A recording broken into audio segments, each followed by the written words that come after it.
All right, everybody. It's main topic time. It's time to get serious about this very serious movie. Everybody sit down. We got this week, man. We have Shazam: Fury of the Gods. This is a 2023 flick. It's PG-13, 2 hours, 10 minutes, action, adventure, comedy. I think it earns all. You know what? I have a question. We do this every week. We do the genre that the movie falls into. And I kind of feel... Am I wrong in feeling like movies had one genre? Yeah, it was either horror, and no matter if there was like comedic elements or sci-fi elements, you would be like, this movie is predominantly blank or predominantly blank. And now they just list every fucking thing that happens in the movie. Comedy, drama, science fiction, fantasy. I'm just like, what the fuck? Yeah. You can't be everything. Well, I think it fits though. Action, adventure. Yeah, it does. It does. Comedy. So, damn, this is another one of those listen to this. One of those corporate things. Let's hear it. The film continues the story of teenage Billy Batson, who, upon reciting a magical word, Shazam, is transformed into an adult superhero alter ego Shazam. This is like I swear to God, some of these are like book reports where the kid didn't read the book. Right. And they're just like, this book is good because it's fun. I'm like, it's getting worse, y'all. Y'all didn't even try no more for this. Just, you know what? Hire me. I will do it for very cheap because I'm an idiot. Oh my. I will watch the movie and I will write you a little tiny better than that. Fun. Yeah, I'll write a little bit like, for this one. The film. What? And also a magic word, Shazam, and then becomes a superhero, Shazam. Yeah. You're not supposed to even put two words close together like that. So I would like to. Oh, do you want to? Yes, absolutely. Of course, everyone listening wants to know who's in this movie. Yep. Zachary Levi. You might be surprised, man, if you haven't seen it. But go ahead. Maybe not. Well, there's somebody who I won't say. There's two people. There's some people that I won't say because I feel like that's going to be an after the spoilers situation. Oh, okay. Zachary Levi. Yes. What? Oh, okay. I forget that they do two because there's two people per person. Yeah. So it's Zachary Levi and Asher Angel. Those are the Billy Batson Shazam people. Jack Dylan Grazer and Adam Brody. Yep. That's his little brother. Oh, there's a cat in your background licking its butt. Rachel Zegler.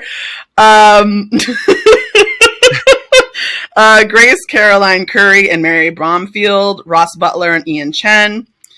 DJ Kotrana and Jovan Armand. Yeah. What's your real name, son? Go ahead.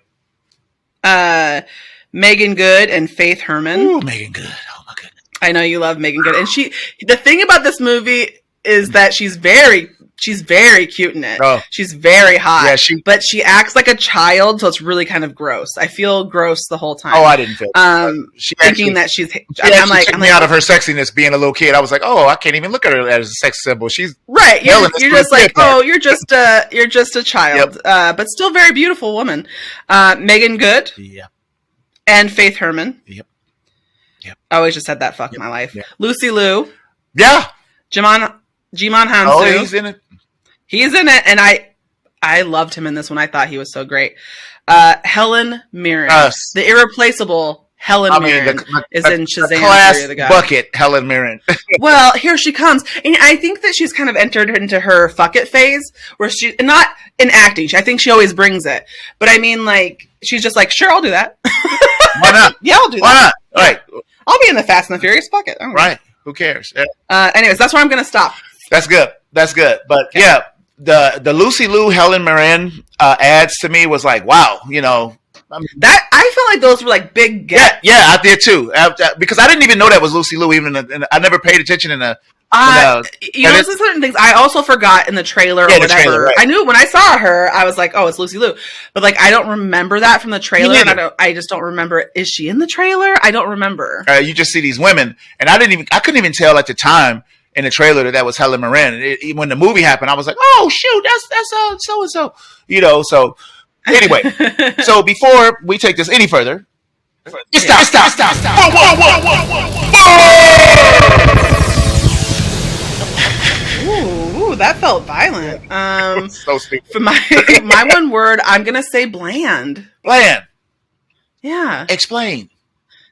Okay, and I feel like this could be, well, I don't think that, but like there has to be some element of it is coming in from having seen the first Shazam and loving that movie quite a lot because I remember when we had originally gone to see Shazam, I was like, I'm not excited about this shit.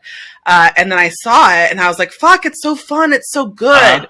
And so like I maybe was coming in with high expectations, but this movie to me just feels like a thing that happens. I feel like nothing was extraordinarily spectacular about it.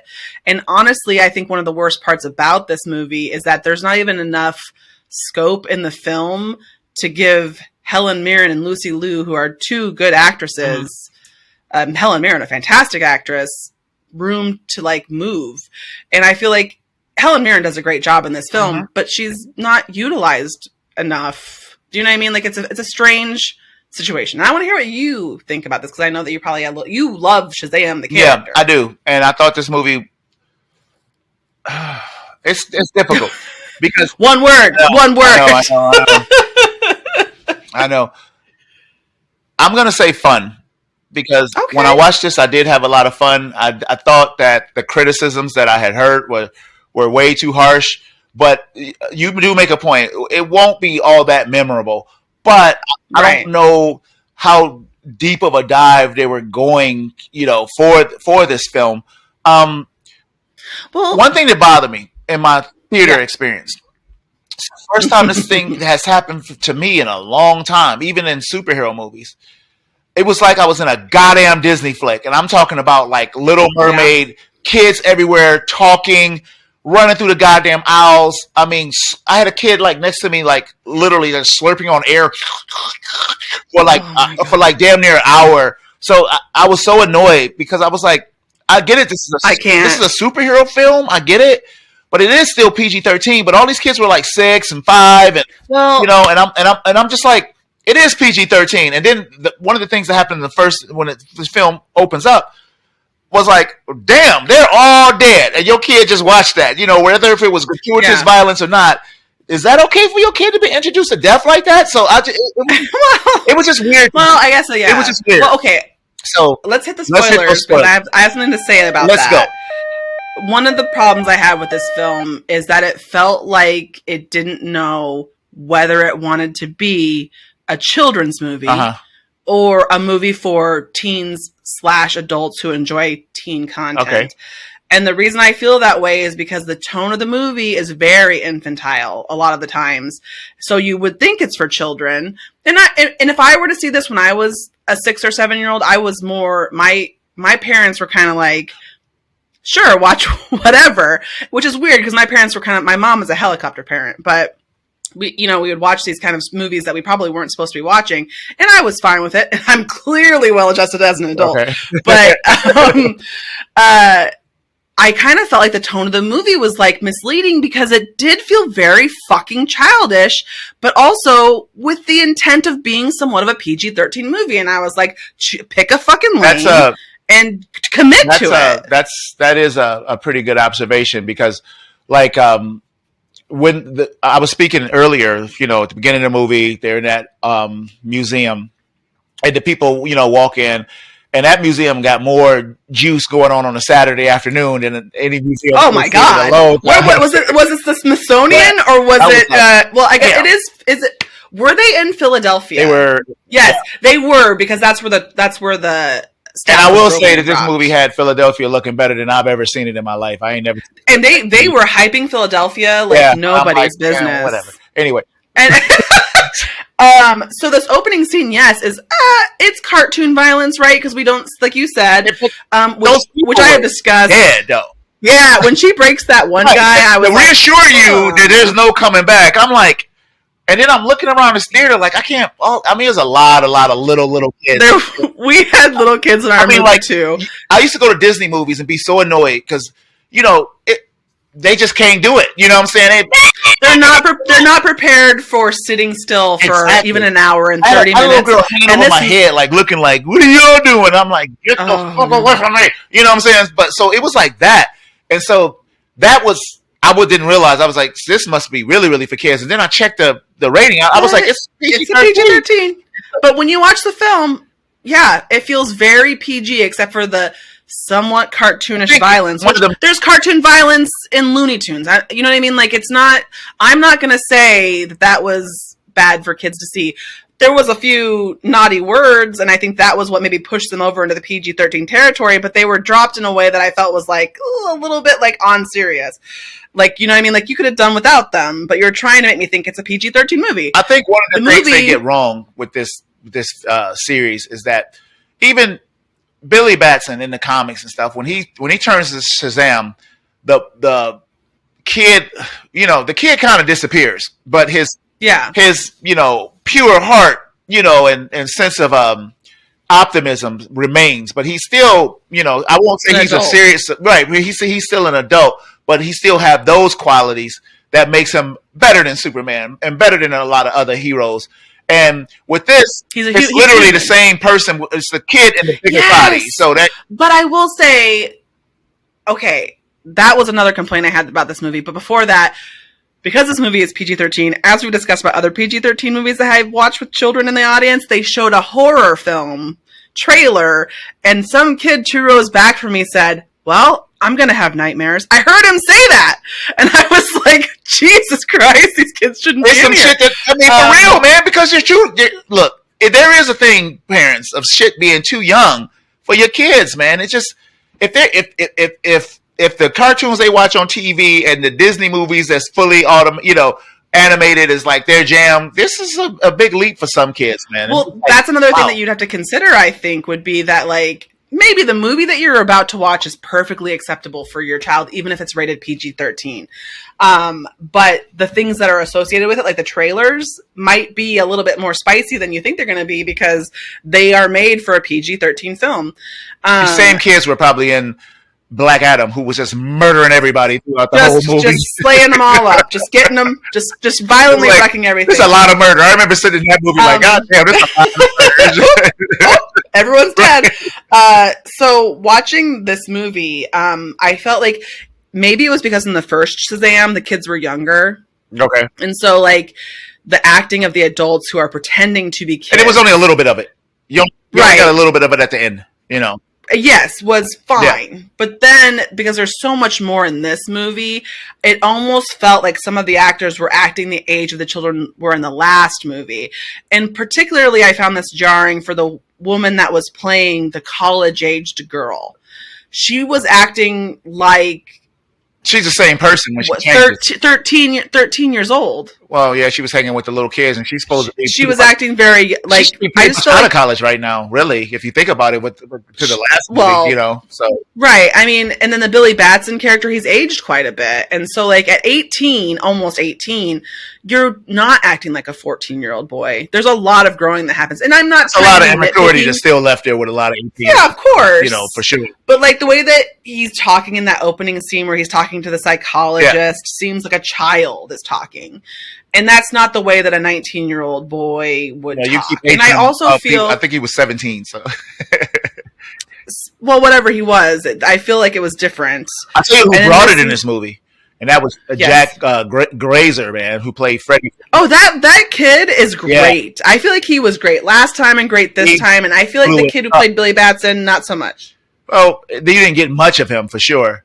Just a little bit. Yeah, you didn't get much of him in this movie. And so, but you got a lot of Freddy, and he's, I think that, this is Freddy's movie, I would argue. You got a lot of Freddy, and it was good. He's the best part of this movie. Yes, Freddy was really, really good in this movie. And so I was more interested in his character, not so much when he turned to the superhero, but when he was just like... Right, Adam Brody. Yeah, when he was just like literally just being who he was and trying to get to know the girl and all that stuff. That was really good stuff for me, and even when they took him hostage and him and the wizard was running around the place, with the dragon and trying to like get the apple. That was good shit to me, man. I was like, man. I agree. There was like some elements of this movie that I'm like, this is what we're coming for. Like, I almost thought if we had less of the other family members and concentrated solely on Freddy and even the Wizard, their hijinks were pretty fucking great. Like, I thought they worked great as a comedic duo,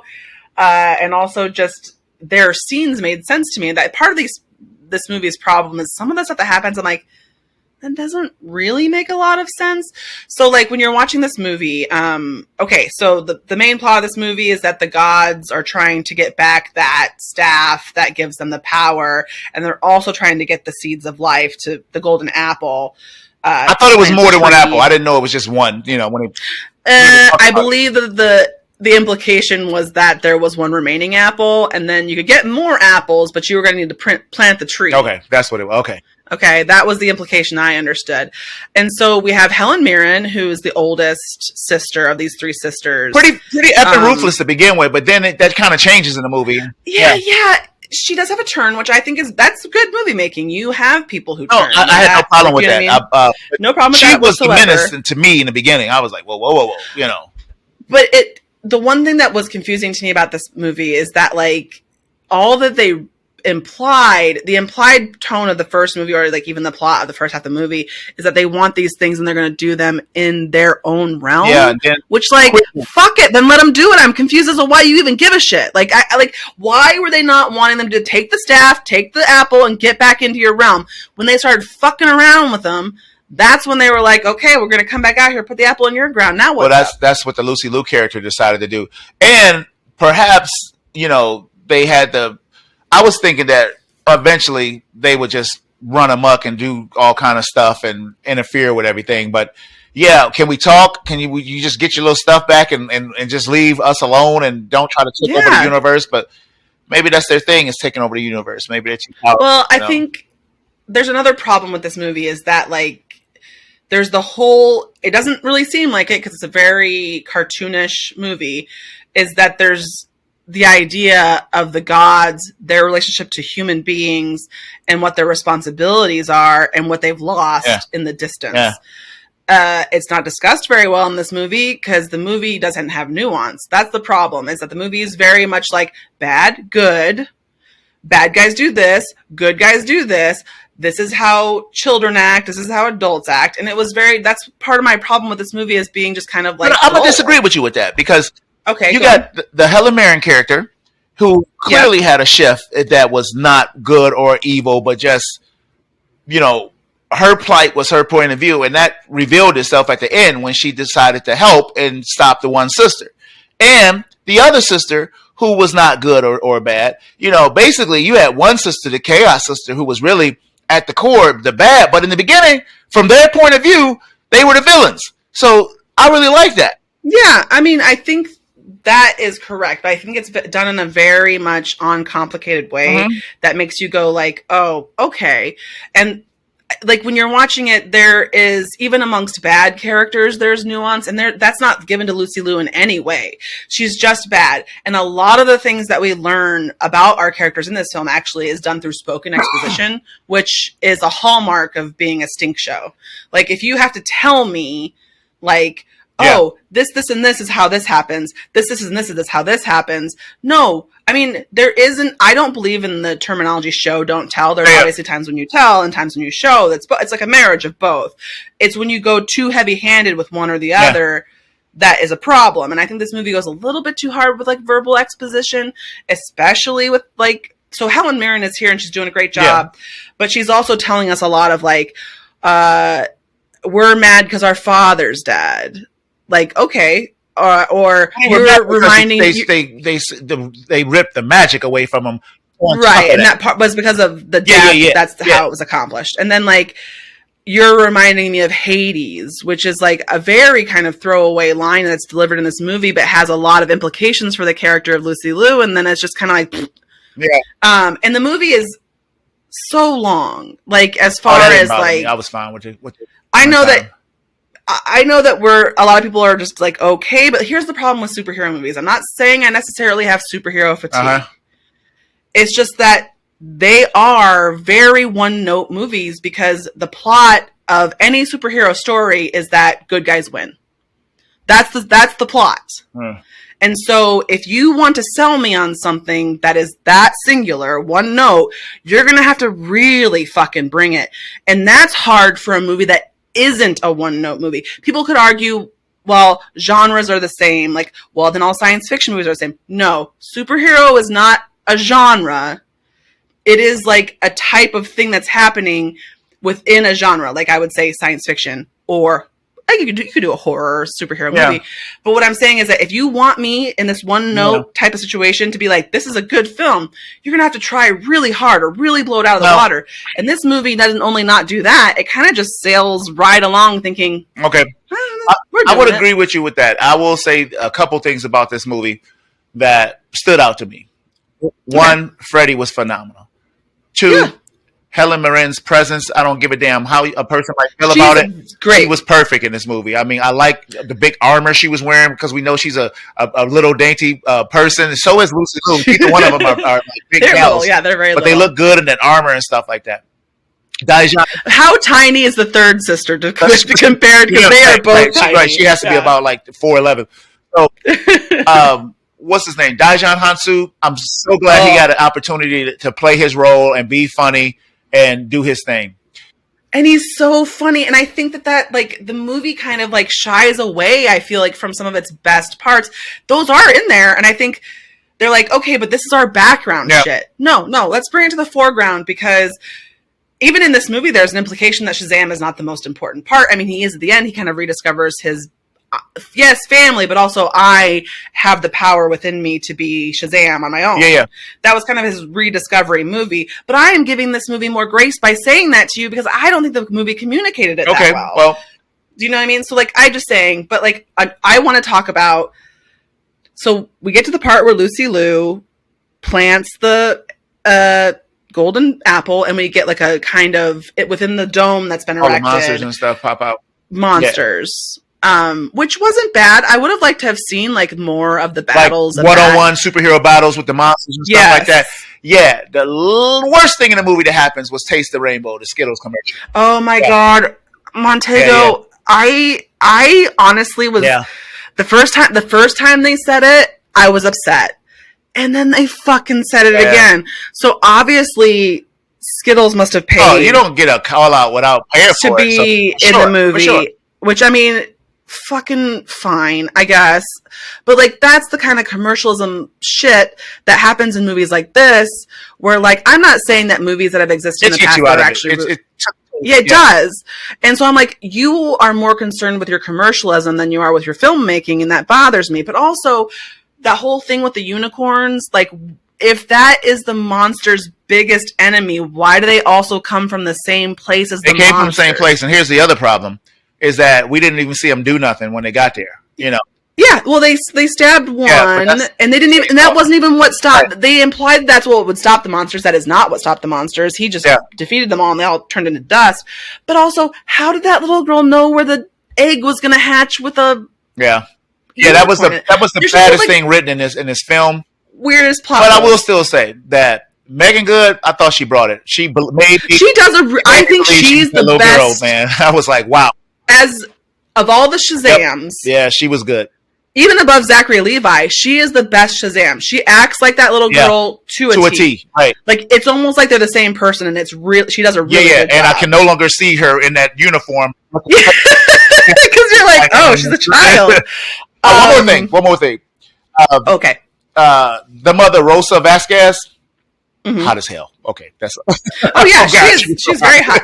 I honestly did think that also another part of the problem with this movie is that like the first movie has a lot of like emotional gravitas with like him not having, he's an orphan, but his mom abandoned him. It's not like he's an orphan of like. Well, I did like the dichotomy between him and his stepmother in this one. I did too, but I feel like they didn't focus enough on it. It was thrown in at the end. You're right. It was. And I was like, and even then it still gave me like a little bit of hit me in the heart. But like, I was like, this could have hit really hard if you would have spent a little bit more time working on it. And not only that, what if she was the person that was most in peril when this thing happened? Yeah. You know, because there's a whole bunch of shit that you could have done. It could have been a better film. I'm not arguing about that. Could have been a better movie. This is my biggest problem with it. Just one more thing. The biggest problem with Shazam so far is that the character is not really on the journey I would like to see him on. Like the first movie happened, we had Mark Strong walking around with the eye. I could care less about that villain, but it was fine. The second movie comes around. These are still some more throwaway villains. You know, everybody wanted to see the Black Adam thing happen, and that turned into nothing. And so what I'm saying is, this is not a movie arc. It feels like two one-off movies, which I think is a disservice to this character. So that's my last thing. Sorry for I kind of agree with that. If they would have had a build to, like, within, because it's going to be obvious, it's obviously already a franchise, but like if there's a build, it's called, you know, doing it in the background. Yeah. It's not our main focus, but there's implication that there's Black Adam coming. Something like that we're getting a tie-in, or something. Like there's more at stake. Yeah, some kind of implication. Something. But in this one, you're like, oh, done. Yep, two films. That's done. You're right. And in that way, I would like the first one just be the only one that existed because it did such a good job, and this one just made this one like highlighted that it would, you know, that it just wasn't there. I'm gonna watch this film again, though. I mean, just to. I mean, I probably won't, but I wonder if I did, if I would feel maybe slightly different about it, but. The other thing that I want to talk about, which is this is not important to the movie whatsoever, but it's funny, is we have a cameo. Oh yeah. Which I was surprised by. I guess nobody in the world was surprised because apparently they had a TV spot that spoiled it. I didn't see it either. I was like, well, I'm not gonna watch that, but apparently, like people was like pissed. Why did they do that? Yeah. But I would say that if you didn't, ignoring the TV spot, because that's whatever, but like. This movie did actually a really good misdirect by introducing a character that was not her mid-film. And then then you go, oh, well, she's not going to be in the fucking movie then. What a cheap trick. But then the cheap trick turned into actually a good trick because she does show up at the end. Yeah. And we're talking about Wonder Woman here. We already listed our spoilers, so tough shit. But I like that. I did like her being in the film. I did like that she came out, and she's so charming. It was a good connection to the rest of the universe. Yes. That's the way they should be doing it, is having these slight run-ins with the other heroes. You don't have to wait till all the credits are gone to see. Yeah, don't give me... After credits are kind of fucking bullshit, meaningless shit. If it's part of the movie, put it in the fucking movie. So then there's this part where they're like, wow, why do our children like older women?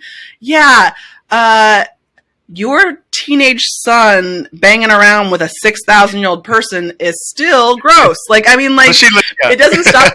It doesn't stop being pedophilia just because someone looks like a teenager.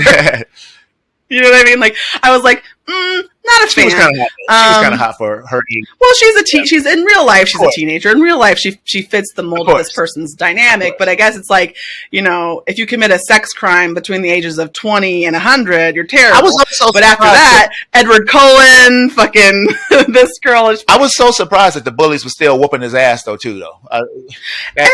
I always have a problem with bullying in movies. When a teacher comes, because they wouldn't just be like, now kids, they'd be like, you fucks are getting some OSS. Like, get to detention. It's over, right? Yeah. You know what I mean? Like, it's something like, people, right? You're like, that. Yeah, he fucking punched him and bent his cane. Like, that's not just like something that like you go, oh, what a shame. Yeah. And here's one more thing for kids. They literally watched you walk that dude off of edge of a building and heard the splat, and you got a bunch of kids. Oh yeah, like, that was intense.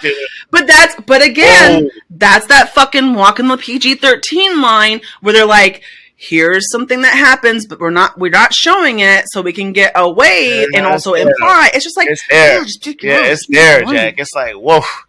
I mean, for the age group that it's intended, but I'm telling you, that theater I was in was full of babies. I'm like, oh God, this is gross. I don't want to be in here with them. You know, I was like, what am I doing in here? It felt like I was like in a My Little Pony movie, like I was some kind of freak. You know I was like, this is bullshit. There was a lot of kids in the movie that I was at, and I feel like that's the thing, though, is that it's when you watch the movie, it feels like a kid's movie. It feels like it. Times it did. It did feel like a Scooby-Doo mystery at times. Most times. I would say that the parts that don't feel like it are very small, and those are the parts that I'm like, why is that even in here? I won't argue with that. You know, so I would have preferred more mature Captain Marvel when he turned, so it would have more adult themes and shit going on. You know. Well, yeah. Maybe by that time, the children who have been watching this one will have aged into that. Well, I don't think you're gonna get another one of these movies because James Gunn is in charge now, and I don't know if they and this movie flopped. You know if he likes it. It's not his baby. Well, no, it's not. And the movie flopped. I mean, well, they said opening weekend it was like $30 million, dollars is what it made, and so. Yeah, Zachary Levi saying this is bullshit. They didn't market this movie at all, so he's pissed about that. John Hansu like, look, I ain't never got a payday. This is all bullshit. Ever. Yeah. And so it's a lot of stuff going on here. You heard no complaints from anybody else in the movie, but people have torpedoed this movie all over the world. It's not. Oh, I joined them. Yeah, you joined them, right? So me, I still thought it was fun, but I probably would have had a much better time watching this in my living room away from all them goddamn brats. So, you hate everybody at the movies, though. I haven't had kids. I got over the assigned seating bullshit, right? Because pretty much when I go to the theater now, I can kind of get myself into a spot where I have to be right next to a person no more. So that got better. But yesterday was ridiculous, and God damn, it was ridiculous. Anyway, man, we came to do the damn thing. We got it done. We got a nice little review out of this. Chip says, "Stay away." I say, "Enter at your own risk," but I did have fun. But it's not the direction the franchise I wanted to see it go, and it's just the stakes aren't really high in it. Yeah, I agree. That's the thing. If you're gonna be a superhero movie where I know everything's gonna end up fine, you're gonna have to try to trick me real hard. You could have did a lot of things to make it a lot better. Trick me. You could have brought this movie heavy into the DC universe, like the Flash at this point, especially knowing that it was dying, bringing some heroes and shit, just let it be littered with other heroes, that. Yeah, if you can't kill the main character, kill somebody. You know what I mean? Like if you don't do something, then there's no stakes. If there's no stakes, then there's no reason. Yeah, hence they could have did something with the mother. Didn't want to see her die, but even the mother and parents driving around. Some peril. Give me some peril. Yeah. I agree. I will not disagree. I'm not saying that this was a great film. Not at all. So, man, we came here to do the damn thing. We got it done. Mm-hmm. I'm the host of Fans of Patrol. My name is Montego. With me is my wonderful co-host, Miss Tifflebot. Say goodbye to these lovelies, Tiff. It's been a pleasure as always. Indeed, it has. Until next week, we got John Wickety Wick Wick Wick. Woo! Which is not whackety whack whack whack. So I can't wait to see that movie. I'm sorry. Ended up watching Parabellum and all the other John Wick films, and then we'll come back. Let me gather myself together for this ending. We'll watch John Wick and review that next week. So, man, until next week, man, we will be on Patrol.